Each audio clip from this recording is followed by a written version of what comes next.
आज हम बात करेंगे यूपीएससी द्वारा पूछी जाने वाली केस स्टडी के बारे में। यहाँ आपको एक पैराग्राफ लिखा मिलता है जिसे पढ़ के आपको पूछे गए सवालों का जवाब उसी पैराग्राफ में से अपने विवेक के आधार पर देना होता है। पैराग्राफ काफ़ी बड़ा होता है जिसे स्पीड से पढ़ के समझ के और फिर पूछे गए सवालों का ठीक ठीक उत्तर लिखना होता है, ताकि आपका जवाब अच्छा लगे और ऐसा लगे कि आप एक ऑफिसर बनने के काबिल हैं। पैराग्राफ काफ़ी बड़ा है तो चलिए इसे ध्यान से पढ़ते हैं। केस इस प्रकार है। उच्चतम न्यायालय ने वन आवरण के संरक्षण को रोकने और पारिस्थितिकी संतुलन बनाए रखने के लिए अरावली पहाड़ियों में खनन पर प्रतिबंध लगा दिया है। हालांकि कुछ भ्रष्ट वन अधिकारियों और राजनेताओं की मिलीभगत से प्रभावित राज्य के सीमावर्ती जिले में पत्थर खनन फिर भी प्रचलित था। हाल ही में प्रभावित जिले में तैनात युवा और सक्रिय एसपी ने इस खतरे को रोकने के लिए खुद से वादा किया था। अपनी टीम के साथ अचानक जांच में उन्होंने खनन क्षेत्र से बचने की कोशिश कर रहा पत्थर से भरा ट्रक पाया। उसने इस ट्रक को रोकने की कोशिश की, लेकिन ट्रक चालक ने पुलिस अधिकारी को कुचल दिया, जिससे उसकी मौके पर ही मौत हो गई और वह इसके बाद वहां से भागने में सफल रहा। पुलिस ने प्रथम सूचना रिपोर्ट यानी कि एफआईआर दर्ज की, लेकिन करीब 3 महीने तक मामले में कोई सफलता नहीं हुई है। अशोक, जो प्रमुख टीवी चैनल के साथ काम कर रहे खोजी पत्रकार थे, ने स्वतः संज्ञान से मामले की जांच शुरू की। 1 महीने में ही अशोक को स्थानीय लोगों, पत्थर खनन माफिया और सरकारी अधिकारियों से बातचीत कर सफलता मिली। उन्होंने अपनी खोजी रिपोर्ट तैयार की और टीवी चैनल के सीएमडी के सामने पेश की। उन्होंने अपनी जांच में भ्रष्ट पुलिस और सिविल अधिकारियों तथा राजनेताओं के आशीर्वाद से काम करने वाले पत्थर माफिया की पूरी गठजोड़ का खुलासा किया। माफिया में शामिल राजनेता कोई और नहीं बल्कि स्थानीय विधायक थे, जो मुख्यमंत्री के बेहद करीबी माने जाते हैं। जांच रिपोर्ट देखने के बाद सीएमडी ने अशोक को सलाह दी कि वह इलेक्ट्रॉनिक मीडिया के माध्यम से रिपोर्ट को सार्वजनिक करने का विचार छोड़ दे। इसके उपरांत उन्होंने सूचित किया कि वह स्थानीय विधायक न केवल टीवी चैनल के मालिक के रिश्तेदार थे, बल्कि अनौपचारिक रूप से चैनल के साथ 20% के हिस्सेदार भी हैं। सीएमडी ने अशोक को आगे बताया कि वह अगर जांच रिपोर्ट उन्हें सौंप दे तो उनके बेटे की पुरानी बीमारी के लिए टीवी चैनल से उधार लिए गए 10 लाख रुपए के सॉफ्ट लोन के अलावा उनकी आगे की पदोन्नति व वेतन में बढ़ोतरी का ध्यान रखा जाएगा। तो यहाँ हमें केस के बारे में डिटेल में बताया गया है। अब केस का पूरा ध्यान एसपी और पत्रकार अशोक पर है। एग्जामिनर चाहता है कि हम अपने विवेक के आधार पर यह फैसला करें कि क्या उचित है और क्या अनुचित।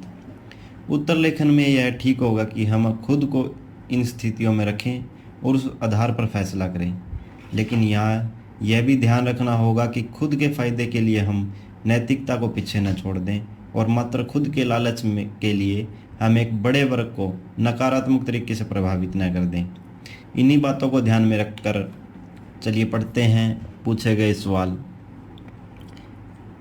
ए सवाल है, इस स्थिति से निपटने के लिए अशोक के पास क्या विकल्प उपलब्ध हैं? बी, अशोक द्वारा चिन्हित किए गए प्रत्येक विकल्प का समालोचनात्मक मूल्यांकन प्रशिक्षण कीजिए। यानी कि बी में पूछा गया है कि जो विकल्प अशोक के पास हैं वो उनके पॉजिटिव और नेगेटिव दोनों व्यू हमें उसमें रखने होंगे। सी है, अशोक को किन नैतिक दुविधाओं का सामना करना पड़ रहा है। यानी कि अशोक के पास जो विकल्प हैं उनमें अशोक खुद को किन परिस्थितियों में देख रहा है। डी, आपको क्या लगता है कि अशोक के लिए किस विकल्प को अपनाना सबसे उपयुक्त होगा और क्यों? जो विकल्प हम लिख रहे हैं या सोच रहे हैं उनमें से क्या अशोक के लिए बेस्ट होगा, उसके बारे में हमें विस्तार में लिखना है।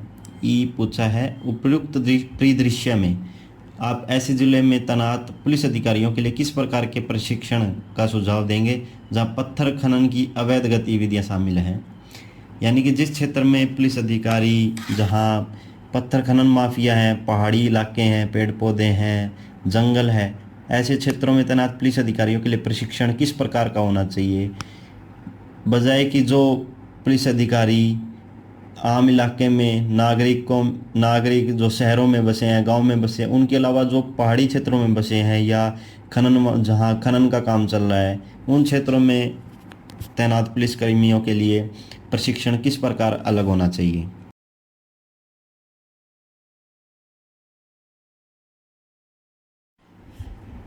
आइए अब देखते हैं इस केस स्टडी को हम कैसे अपने शब्दों में लिख सकते हैं। सबसे पहले ये केस स्टडी कुछ सुनी सुनाई ज़रूर लग रही होगी आपको, क्योंकि यह केस स्टडी सुरेंद्र सिंह के समान प्रतीत होती है। 59 वर्षीय पुलिस उपाध्यक्ष यानी कि डीएसपी को 19 जुलाई 2020 को हरियाणा के पंचगांव के पास खनन गतिविधियों को रोकने की कोशिश के दौरान एक डंपर द्वारा कुचल दिया गया था। तो यहाँ सबसे पहले हितधारक कौन है? हितधारक एक व्यक्ति, समूह या संगठन, यानी व्यक्तियों का समूह या कोई संगठन हो सकता है जो किसी भी गतिविधि में रुचि या हिस्सेदारी रखता है, यानी किसी भी गतिविधि में कोई शामिल है या उसका डायरेक्ट या इनडायरेक्ट उस पर प्रभाव है और परिणाम को सकारात्मक या नकारात्मक रूप से प्रभावित करने की क्षमता रखता है, तो ऐसे व्यक्ति जो हैं हितधारकों में शामिल होते हैं। जैसे यहाँ इस केस में हम देख सकते हैं कि भ्रष्ट अधिकारी और राजनेता यहाँ हितधारक हैं। एसपी जो इसमें मृत्यु जिनको मिली वो हो सकते हैं। अशोक पत्रकार हितधारक है। पुलिस अधिकारी जो एसपी साहब के साथ थे या जो वहाँ ड्यूटी पर तैनात हैं वो भी यहाँ हितधारक हैं, क्योंकि वो अपने बयान और उनकी जो भी पुलिस कार्रवाई है उसमें वो अपना योगदान दे के एसपी को न्याय दिला सकते हैं या भ्रष्ट अधिकारियों या राजनेताओं के साथ मिलकर वहाँ उसको प्रभावित कर सकते हैं। तो ये सभी हितधारक हैं। उसके साथ टीवी चैनल के सीएमडी जो इस अशोक द्वारा इकट्ठे किए गए जो तथ्य हैं, साक्ष्य हैं, उनको अपने चैनल पर दिखाकर या ना दिखाकर भी इसको प्रभावित कर सकते हैं, वो भी हितधारक हैं। खनन माफिया जो इस पूरे मामले में क्या कारण बना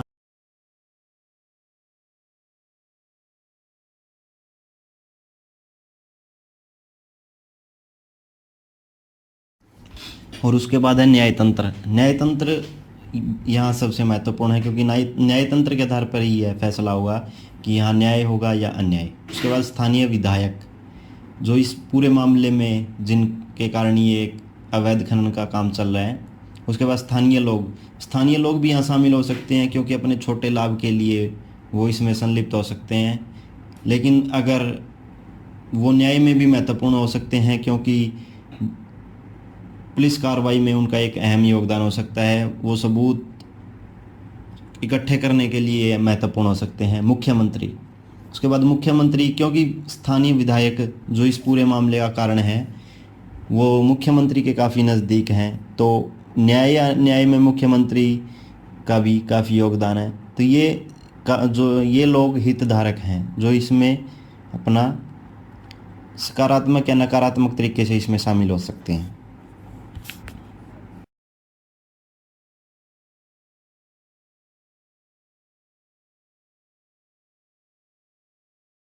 अब हम एक एक करके पूछे गए सवालों का जवाब देने का प्रयास करेंगे। किस प्रकार से हम ये उत्तर लिख सकते हैं, या ये लिखने का तरीका हर किसी का अलग हो सकता है, लेकिन हम अच्छा से अच्छा और एक पूछे गए पैटर्न के आधार पर हम इसका उत्तर देने का प्रयास करेंगे। जैसे पहला प्रश्न है, इस स्थिति से निपटने के लिए अशोक के पास क्या विकल्प उपलब्ध हैं? क्या विकल्प हो सकते हैं? तो हमने ये टेबल की फॉर्म में बनाने की कोशिश की है, क्योंकि एक टेबल की फॉर्म में एक अच्छा उत्तर और छोटा और अच्छा उत्तर हम लिख सकते हैं। तो उस अशोक के पास 3 विकल्प हमारे हिसाब से हो सकते हैं। जैसे पहला विकल्प है सीएमडी की सलाह का पालन करें, या तो जो सीएमडी साहब ने बोला उसको कि वो अपने सबूत उसको दे दे और अपने जो है पैसों का लाभ और वेतन वृद्धि का लाभ वो ले सकता है। तो पहला तो हो गया सीएमडी की सलाह का पालन करे। उसके बाद है रिपोर्ट को सार्वजनिक करे, या फिर सीएमडी की सलाह को ना मान के रिपोर्ट को क्या कर दे, सार्वजनिक कर दे। और तीसरा रास्ता है उसके पास कि वो इस्तीफा दे और अन्य रास्ते खोजें। तो तीनों के जो हैं अब प्रश्न नंबर 2, यहाँ हमने विकल्प बता दिए कि 3 विकल्प हो सकते हैं, या तो वो माने या नहीं माने या किसी अन्य रास्ते पर जाए। दूसरा प्रश्न है अशोक द्वारा चिन्हित किए गए प्रत्येक विकल्प का समालोचनात्मक, यानी नेगेटिव और पॉजिटिव उसके दोनों क्या अर्थ हो सकते हैं, ये हमें बताना है। तो हम गुण और दोष दोनों लेके चल रहे हैं इसके। तो जो 3 सलाह उसने 3 उसके पास विकल्प हैं, उनके गुण और दोष क्या हो सकते हैं। जैसे गुण अगर वो सीएमडी की सलाह का पालन करता है तो उसका क्या पॉजिटिव इम्पैक्ट क्या है कि उसकी वेतन वृद्धि और पदोन्नति उसको अशोक को मिल सकती है। और दूसरा क्या है कि बेटे की पुरानी बीमारी के इलाज के लिए सॉफ्ट लोन दिया जाएगा, जो सीएमडी ने उसको लालच दिया कि बेटे की पुरानी बीमारी के लिए सॉफ्ट लोन उसको दिया जाएगा। तो इसके पास ये उसके अगर वो सलाह मानता है तो इसके पॉजिटिव इम्पैक्ट हो गया। लेकिन नेगेटिव क्या है, अंतःकरण की हानि। क्या है अंतःकरण? अंतःकरण का तात्पर्य उस मानसिक स्थिति से है जिसे व्यक्ति उचित या अनुचित का निर्णय कर सकता है। क्योंकि यहाँ वो अपने जो उसको जो सही है उसमें फैसला नहीं कर पाएगा, तो उसकी जो उचित और अनुचित के बारे के बीच जो है अंतर स्पष्ट करने में वो उसकी जो है हानि होगी। अंतःकरण, सामान्यतः लोगों की यह धारणा होती है कि वह व्यक्ति का अंतःकरण किसी कार्य के औचित्य और अनुचित्य यानी सही और गलत का निर्णय करने में उसी प्रकार सहायता कर सकता है जैसे कान सुनने में और आंख देखने में। यानी अंतःकरण क्या है कि जैसे आंख और कान देखने और सुनने में हम किसी स्थिति में स्पष्ट हम उसके बारे में विचार बना सकते हैं, उसी प्रकार जो अंतःकरण है यानी कि इंसान की जो सोचने की सही और गलत में अंतर करने की जो स्थिति है वो अंतःकरण है। तो उस यहाँ क्या है, अगर वो सीएमडी की सलाह को मानता है तो उसे अपने अंतःकरण को अनदेखा करना पड़ेगा। उसके बाद है एसपी के साथ अन्याय होगा, क्योंकि एसपी की जो है इसमें मृत्यु हो गई तो उसके साथ अगर वो सीएमडी की सलाह को मानता है तो एसपी को इसमें यहाँ अन्याय मिलेगा। तीसरा है मुक्त मीडिया को नुकसान। तो मुक्त मीडिया जो है यहाँ प्रेस की स्वतंत्रता यहाँ खतरे में होगी सीएमडी के अगर वो सलाह का पालन करता है। दूसरा विकल्प है कि वो रिपोर्ट को सार्वजनिक कर दे, यानी कि सीएमडी की सलाह को न माने और रिपोर्ट को क्या कर दे, सार्वजनिक कर दे। तो यहाँ इसके गुण, यानी कि अगर वो इस बात को मानता है तो उसके अशोक के ऊपर क्या पॉजिटिव इम्पैक्ट पड़ेंगे। तो पत्रकार के रूप में अशोक की लोकप्रियता बढ़ेगी, क्योंकि उसने न्याय का साथ दिया है अशोक ने, तो रिपोर्ट को सार्वजनिक करके उसने न्याय का साथ, इसलिए उसकी लोकप्रियता बढ़ेगी। और दूसरा एसपी और उसके परिवार को न्याय मिलेगा। लेकिन इसी के अगर वो ये काम करता है तो उसके ऊपर अशोक के ऊपर क्या नेगेटिव प्रभाव पड़ेंगे। तो नौकरी का नुकसान हो सकता है, माफिया से जान से मारने की धमकी मिल सकती है, क्योंकि जो एसपी साहब के ऊपर मतलब अगर ट्रक चढ़ा सकते हैं तो अशोक पत्रकार को भी वो है नुकसान पहुंचा सकते हैं। तीसरा है नौकरी से निकाला जा सकता है, बिल्कुल, क्योंकि सीएमडी ने उसको जो सलाह उसको बोला है कि वो अपने सबूत सभी उसको दे दे, अगर वो उसको अनदेखा करेगा तो नौकरी से निकाला जा सकता है। तीसरा विकल्प जो था वो था इस्तीफा दे और अन्य रास्ते खोजे, यानी कि वो अगर पत्रकारिता से अपना इस्तीफा दे और अन्य रास्ते खोजे। तो यहाँ क्या है गुण, अशोक अपने अंतःकरण को बचा सकता है, यानी कि जो उसकी सोचने की क्षमता है यानी गलत और सही में करने की, तो वो यहाँ अगर वो उसका बचाव हो सकता है। दूसरा है वह यूट्यूब के माध्यम से रिपोर्ट को प्रचारित कर सकता है, जो आज के टाइम में जो है एक ऑनलाइन माध्यम के द्वारा, यानी कि जैसे यूट्यूब हो गया, इसके अलावा फेसबुक है, इंस्टा है, व्हाट्सएप है, उसके द्वारा भी वो अपनी रिपोर्ट को प्रचारित कर सकता है। इसके अलावा अगर वो ये काम करता है तो उसके दोस्त कह सकते हैं कि बेटे के इलाज के लिए पैसे नहीं हैं, यहाँ तक कि वह मर भी सकता है, क्योंकि उसका बेटा जो है वो मर भी सकता है तो उसके पास पैसे कमी है। दूसरा वह कुछ समय के लिए बेरोजगार भी हो सकता है, तो बेटे के इलाज के लिए पैसे नहीं है और वो बेरोजगार भी हो सकता है।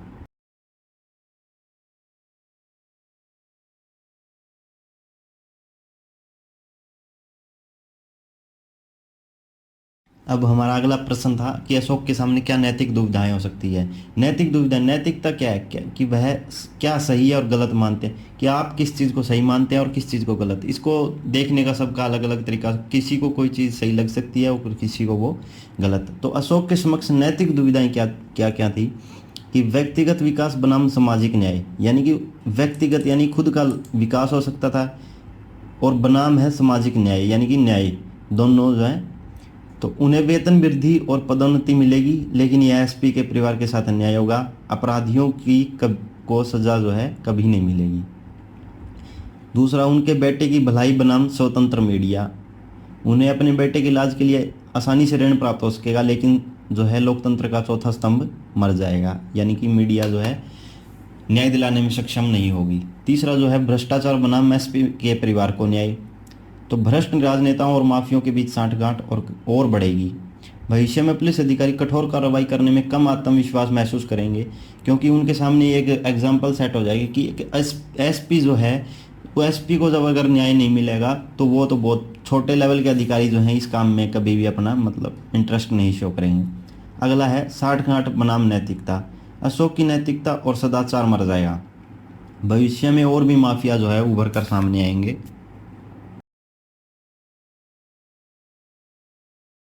अगला पॉइंट है कि अशोक के लिए सबसे उपयुक्त विकल्प क्या है। जो हमने 3 विकल्प दिए हैं कि वो या तो माने या ना माने या कोई अन्य विकल्प चुने, तो अशोक के लिए सबसे उपयुक्त हो सकता है कि जो अन्य विकल्प है, क्योंकि विकल्प सी जो है यहाँ कि वो अन्य रास्ते ढूंढे, उसमें अशोक के लिए सबसे उपयुक्त है। उन्हें अपने पद से इस्तीफा दे देना चाहिए और अपना यूट्यूब चैनल शुरू करके रिपोर्ट सार्वजनिक करनी चाहिए।